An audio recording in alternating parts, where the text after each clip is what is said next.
أعوذ بالله من الشيطان الرجيم. بسم الله الرحمن الرحيم.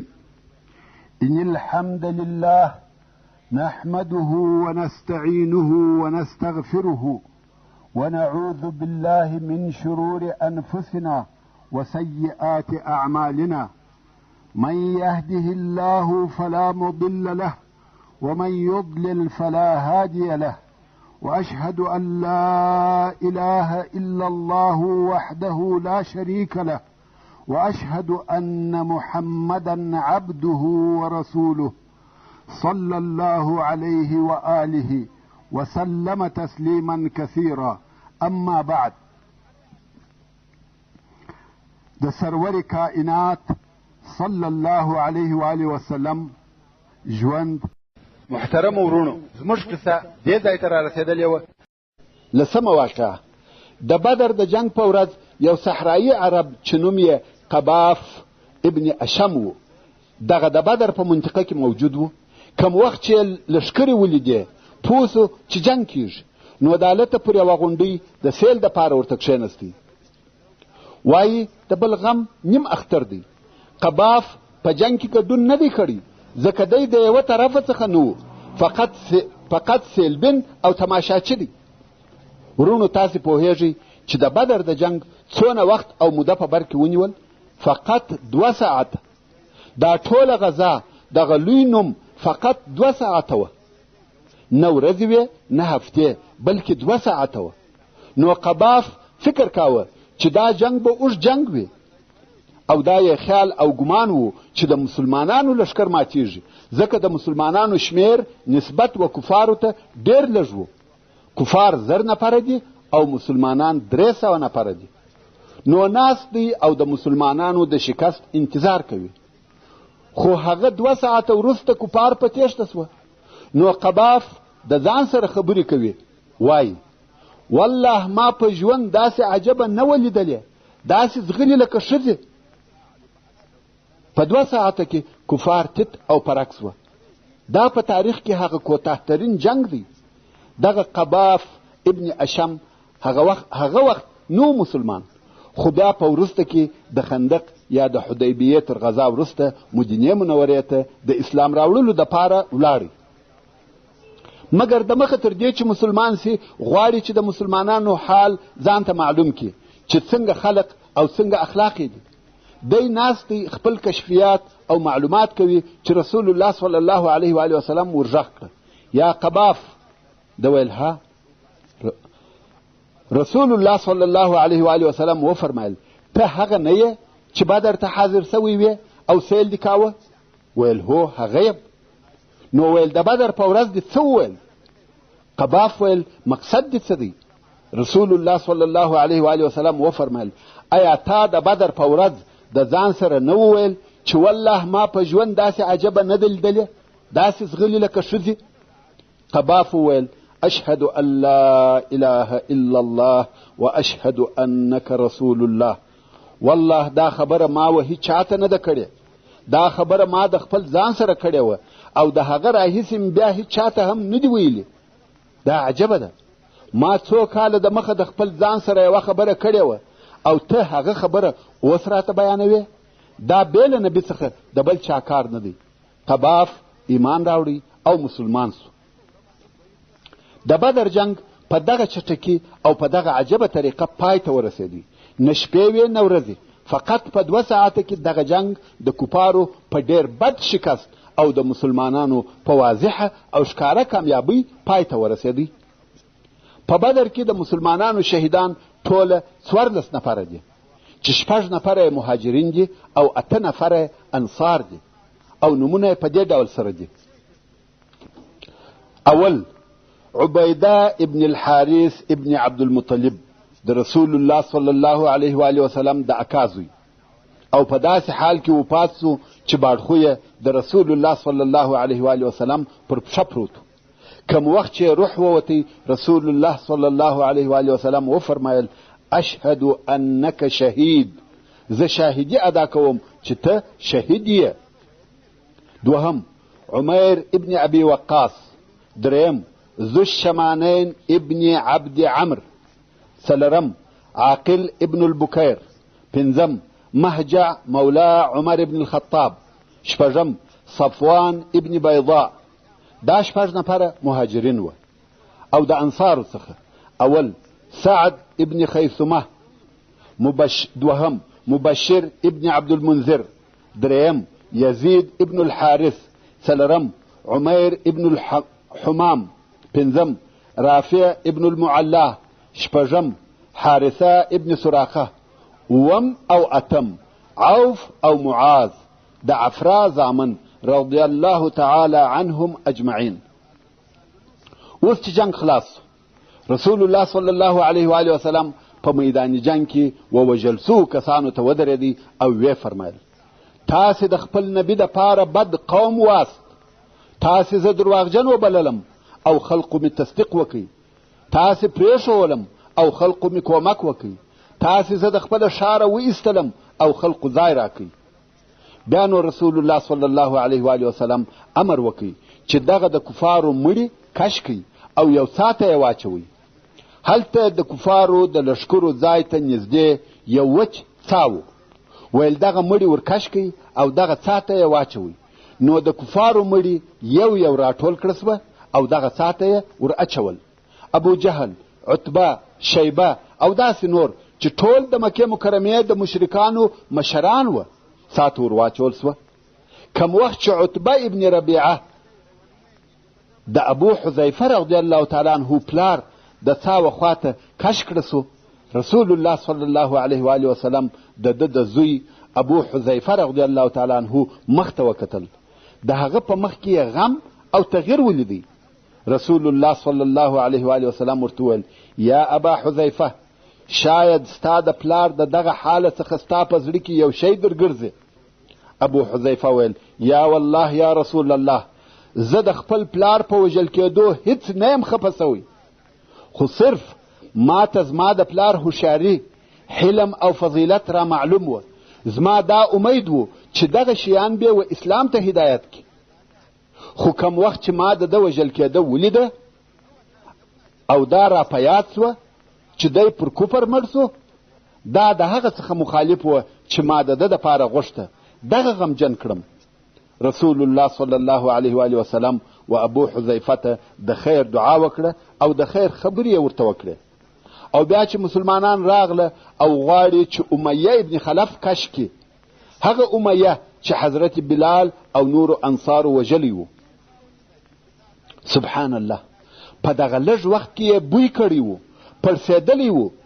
صحابه کرام غواړي چې کش یې کړي، مګر دی د کشولو قابل نه و، غوښې یې تویېدې، شورېدلی و. رسول الله صلی الله علیه و آله وسلم وفرمایل پرېږدي. نو یې پر دغه ځای ډبرې پر ور وغورځولې او په ډبرو کې یې پټ کړي. نه قبر پر جوړ سو، نه څا ته واچول سو، سربیره پر مځکه په ډبرو کې پټ سو. اوس به د جنگ و بندیانو ته راسو. رسول الله صلی الله علیه و آله وسلم د جنگ په بندیانو کې چې 80 نفره وکتل. په بندیانو کې یې 2 نفره ولیده چې د رسول الله صلی الله علیه و آله وسلم ډېر لوی دشمنان وه. یو یې نظر ابن الحارث و. دا هغه سړی دی چې ډېرې قصې یې زده وې، ګشته او خبریاله سړی و. هر ځای چې به رسول الله صلی الله علیه و آله وسلم ناست و، دی به هم هلته نږدې ورته کښېنستی، قصې به یې کولې. خلق به د رسول الله صلی الله علیه و آله وسلم او د اسلام د خبرو او د قرآن مجید د اورېدلو څخه په خپلو قصو راګرځول. او د قصو په پای کې به ویل څوک وایي چې محمد صلی الله علیه و آله وسلم تر ما بهتر دی، زما او د ده څه فرق دی؟ زما خبرې هم پخوانۍ قصې دي او د ده خبرې هم پخوانۍ قصې دي.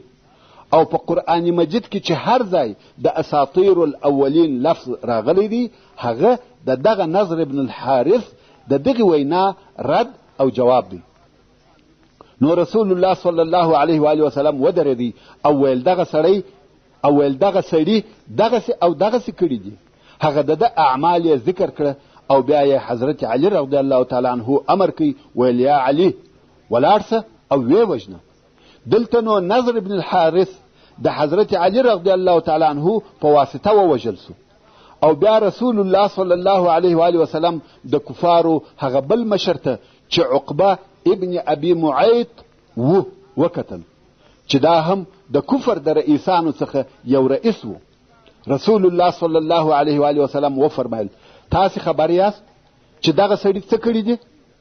رسول الله صلی الله علیه و آله وسلم د عمل په بیانولو شروع وکړه او وی فرمایل دا هغه څوک دی چې ما د کعبې شریف سره لمونځ کاوه او د زما پر سر د اوښ کلمې کښېښولې، او بیا بله ورځ ما د کعبې شریف سره لمونځ کاوه او د زما پر غاړه پښه کښېښول، او دغه پښه یې زما پر غاړه په دونه زور او قوت کښېکښه چې ما مرګ ولیدی، قریبه وه چې ومې وژني.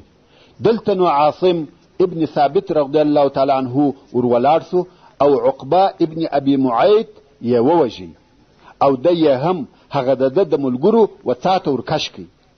که څه هم د مرګ په وخت کې نارې وهلې چې ما ولې وژني، زه هم یو بندي یم، ټول بندیان پاته دي او ما وژني، بندي نه وژل کېږي. مسلمانانو ویل یا ته هغه سړی یې چې داسې او داسې دي کول، تا په خپله دغه غوښته. دغه دواړه کسان د حرب مجرمین بلل کېده، نو د بندیانو څخه دغه 2 نفره ووژل سوه او هغه څاته ورواچول سوه، او د بندیانو په جمله کې یو هم سهیل ابن عمرو و. دغه سهیل خطیب، شاعر او قوال سړی و او د مسلمانانو شدید دشمن و. همیشه به د اسلام او مسلمانانو پر ضد اشعار ویل او بیانیې به ورکولې. کم وخت چې عمر ابن الخطاب رضی الله تعالی عنه دغه سهیل د بندیانو په ډله کې ولیدی، نو ویل یا رسول الله دغه سهیل هغه د کفارو خطیب دی، اجازه راکړه چې ویې وژنم. رسول الله صلی الله علیه و آله وسلم وفرمایل پرېږده یا عمر. بیا عمر رضی الله تعالی عنه ویل اجازه راکړه چې غاښونه یې ور وکاږم چې په آینده کې بیا خبرې نشي کولای، او پس له نن ورځې بیا ستا او د مسلمانانو پر ضد خبرې ونه کړي. رسول الله صلی الله علیه و آله وسلم ویل پرېږده یا عمر، شاید داسې یو کار وکړي چې بیا به بد نه پروایه. او واقعا دغه سړی بیا په وروسته کې مسلمان سو او اسلام یې هم په صدق او اخلاص سره و. د رسول الله صلی الله علیه و آله وسلم تر رحلت وروسته کم وخت چې خلق مرتد سوه او د دینه واوښته، د مکې مکرمې خلق هم قریبه وه چې دین پرېږدي او د اسلام څخه واوړي، مګر هغه څوک چې اهل مکه یې د کفر او مرتد کېدو څخه راوګرځول او پر اسلام ثابت پاته سوه، دغه سهیل ابن عمرو و. پاکي دې هغه ذات لروي چې د خلقو په حالاتو کې تغییر راولي. د ابو طلحه رضی الله تعالی عنه څخه روایت دی چې د رسول الله صلی الله علیه و آله وسلم دا عادت و، پر کم قوم چې به غالبه او کامیابه سو هلته به 3 شپې تېرولې.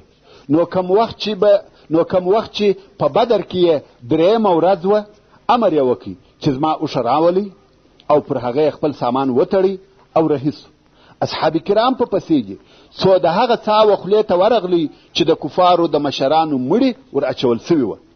د څا پر خوله ودرېدی او هر یوه ته د هغه په نامه او د پلار په نامه ورنارې کړه: یا ابا جهل ابن هشام، یا عتبه ابن ربیعه، یا شیبه ابن ربیعه، یا ولید ابن عتبه، یا ابو البختری ابن هشام، یا عقبه ابن ابي معيط، یا نضر ابن الحارث. د یوه نوم یادوي او په پای کې ټولو ته وویل: آیا هغه وعده چې ستاسې رب در سره کړې وه حق مو ولیده؟ ما خو هغه وعده چې زما رب را سره کړې وه حق ولیده. عمر فاروق رضی الله تعالی عنه و رسول الله صلی الله علیه و آله وسلم ته وویل: دوی اوس مړه او بې روحه بدنونه دي، ته څنګه خبرې ورسره کوې؟ رسول الله صلی الله علیه و آله وسلم وفرمایل: یا عمر، والله زما خبرې تاسې تر دوی ښه نه اورئ، مګر دوی جواب نشي راکولی. یعنی څرنګه چې یې تاسې اورئ هغه قسم یې دوی هم اوري، خو صرف فرق دا دی چې دوی جواب نشي راکولی. ورونو، د الله عز وجل په اراده د کفر رئیسان په یوه وار ووژل سوه. بیا نو رسول الله صلی الله علیه و آله وسلم مدینې منورې ته نفر ولېږل چې هلته مسلمانان په دغه فتح او کامیابی خبر کړي، چې د دې تفصیل به وروسته درته بیان کو. او اوس به دا درته ووایم چې د کفارو د شکست خبر و مکې مکرمې ته څنګه ورسېدی. مشرکان چې په جنگ کې مات سوه نو د بدر څخه په غیر منظم ډول سره تښتي، هر یو ځان خلاصوي، په ولو او شیلو کې سره وپاشل سوه او د مکې مکرمې پر طرف خوار او ذلیله یو ورهیدي او د شرم څخه نه پوهیږي چې مکې مکرمې ته څنګه ورننوځي.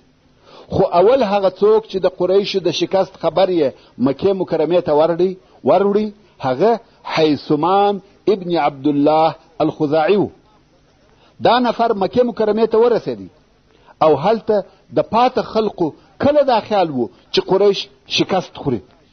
خلقو چې د جنگ د حالاتو پوښتنه ځینې وکړه، دی د خلقو د خیال او نظر څخه مخالف خبرونه ورته وایي ابوالحکم ووژل سو، عتبه ووژل سو، ربیعه ووژل سو، امیه ووژل سو، فلانی دغسې نومونه یادوي ووژل سوه.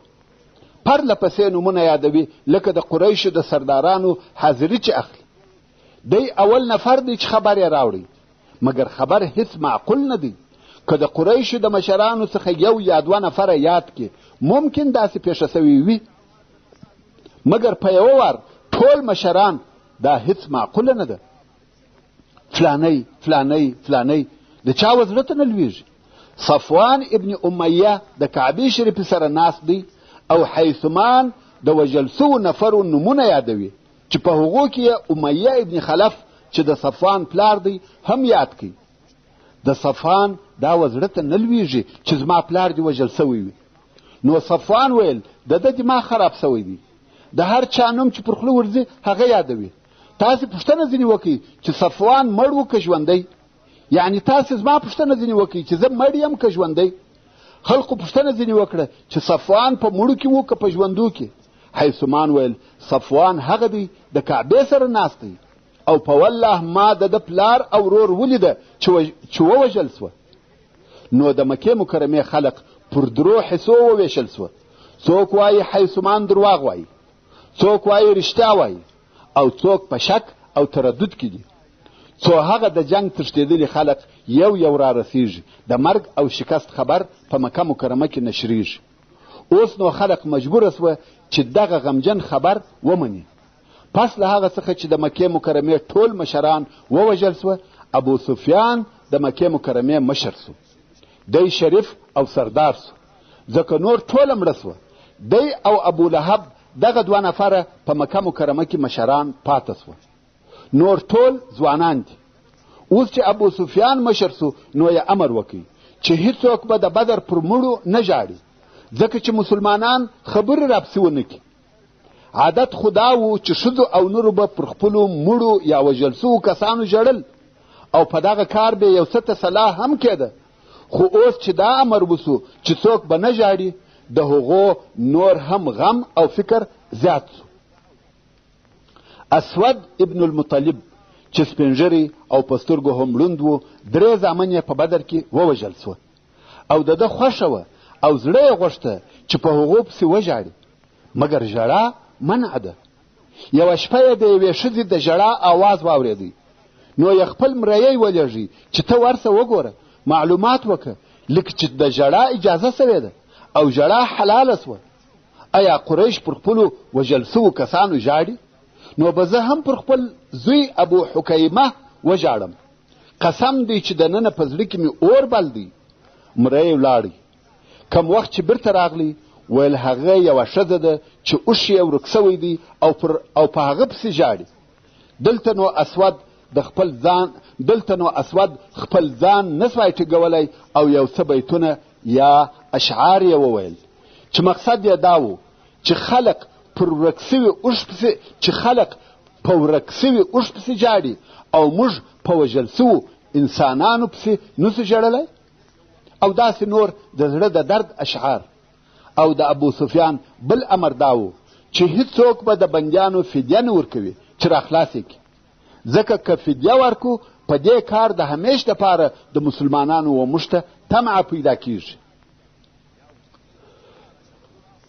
ابو لهب چې د رسول الله صلی الله علیه و آله وسلم اکاو او د بدر جنگ ته نه و تللی، دا هلته په مکه مکرمه کې پاته و. دغه د جنگ د شکست خبر یې څنګه واورېدی او څه تاثیر یې پر وکړي.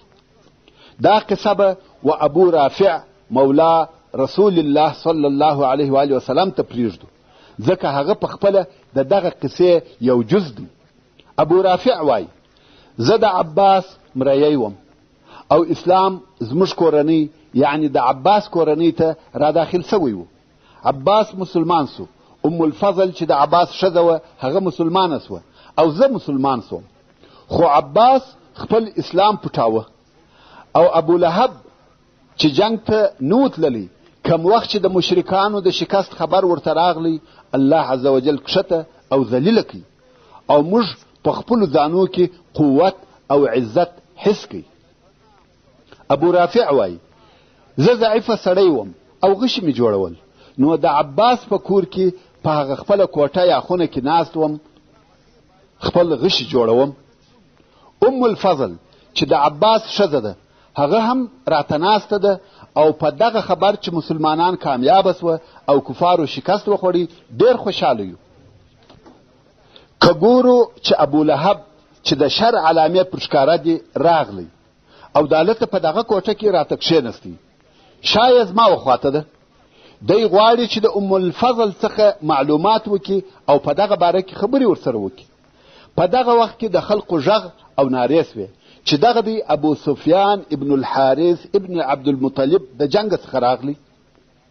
دغه ابو سفیان د رسول الله صلی الله علیه و آله وسلم د اکا زوی د ابو لهب راره او مشرک و.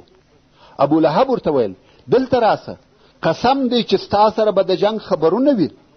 ابو سفیان و ابو لهب ته کښېنستی او خلق شاوخوا ورته ولاړ دي. ابو لهب ورته وایي ای وراره بیان راته وکړه، خلقو ته څه پېښه سوه؟ ابو سفیان وایي موږ چې د قوم سره مخامخ سوو بل څه نه وه، بس ځانونه مو ورتسلیم کړه، څنګه چې د دوی خوښه وه هغسې یې وژلو او هغسې یې بندیانولو. ابو لهب ورته وایي په جنگ کې چا ډېر په عذاب کړاست؟ ابو سفیان وایي هغه چې موږ ته یې ډېر تکلیف راکړی یو نفر و چې پر ځګر یې د نعامې بڼکې ایښې وې، هغه ډېر نفر را پکښې مړه او زخمیان کړه. هغه داسې کارونه را وکړه چې چا په چا نه دي کړي. ابو لهب وایي دغه نفر څوک و؟ ابو سفیان وایي موږ چې بیا وروسته پوښتنه وکړه هغه حمزه ابن عبدالمطلب و. ابو لهب ویل نو شکست مو ولې وخوړی؟ تاسو خو ډېر او پوره اسلحه در سره وه. ابو سفیان ویل زه خلق نه ملامتوم، ځکه هلته نور داسې خلق راغله چې سپین کالي یې اغوستي وه او پر ابلقو آسانو سپاره وه، په والله هېڅوک یې مخته نه سوای درېدلی او چا یې طاقت نه درلودی. ابو رافع وایي ما سر راپورته کوي او ومې ویل والله هغه ملایکې وې. ابو لهب مخ راواړاوه، یوه ټینګه چپلاخه یې پر مخ راسره کړه، ویل ته هم د هغو ملګری یې؟ ابو رافع وایي ما هم ور حمله کړه، خو څرنګه چې زه ضعیفه وم ده پورته کړم او د مځکې ووهلم او پر ځګر مې کښېنستی وهي مې. ام الفضل ابو لهب راڅخه کشوي، خدای مې نه ایله کوي، په وینو یې ولړلم. ام الفضل چې د عباس رضی الله تعالی عنه ښځه وه مجبوره سوه، یو لرګی را واخیستی، ابو لهب یې پر سر په ووهه. د ابو لهب سر یې ورمات کړي او ویل ضعیفه دې ولیدی او خاوند یې هم نسته. ابو لهب هم چې تر سر یې وینې بهېدلې ذلیله ولاړ سو او زه یې پرېښولم. ابو رافع وایي په والله ابو لهب تر 7 ورځې زیات نور ژوند ونه کوي. اوس چې ابو لهب خپل کور ته زخمي او غمجن لاړی، هلته نور هم مرض پسې زیات سو. هغه غم او دا مریضي چې سره یو ځای سوه، نو یو بل مرض یې وزېږاوه چې په عربي کې ذات الجنوب یا ذات الجنب ورته وایي، او څوک وایي د عدسه په مرض اخته سو چې دغه دواړه مرضونه هلاکونکي وه او عربو هم ډېر بد ځینې وړه، ساري مرضونه یې بلل. نو خلق هم د مرض د بیرې نه ورنږدې کېده، حتی خپلو اولادو هم پرېښاوه نه ورتله، ځکه د مرض د اخیستلو څخه بیرېده. څوک وایي تر بدر 2 ورځې وروسته او څوک وایي 1 هفته وروسته تر بدر مړ سو. نو ابو لهب په داسې مریضي مړ سو چې خلق یې پوښتنې ته هم نه ورتله، حتی پس له مرګه یې اولادونه د ښخېدو دپاره نور نږدې کېده. په هغه خونه کې پروت و، څو وپړسېدی او بویه وکړ. خلقو د هغه وزامونو ته پیغورونه ورکول چې پلار مو بې له ښخېدو پرې ایښی دی. زامنو یې ویل موږ د مرض د بیرې څخه نسو ورنږدې کېدلی. محترمو ورونو، څرنګه چې پیته پای ته ورسېده او داسې راته معلومیږي چې زموږ هره فتنه به د قصې په مابین کې پای ته رسیږي، نو د قصې پاته واقعات به په راتلونکې پنځمه پته کې واورئ ان شاء الله تعالی. وصلى الله تعالى على خير خلقه محمد وآله وأصحابه وأهل بيته أجمعين. والسلام عليكم ورحمة الله وبركاته.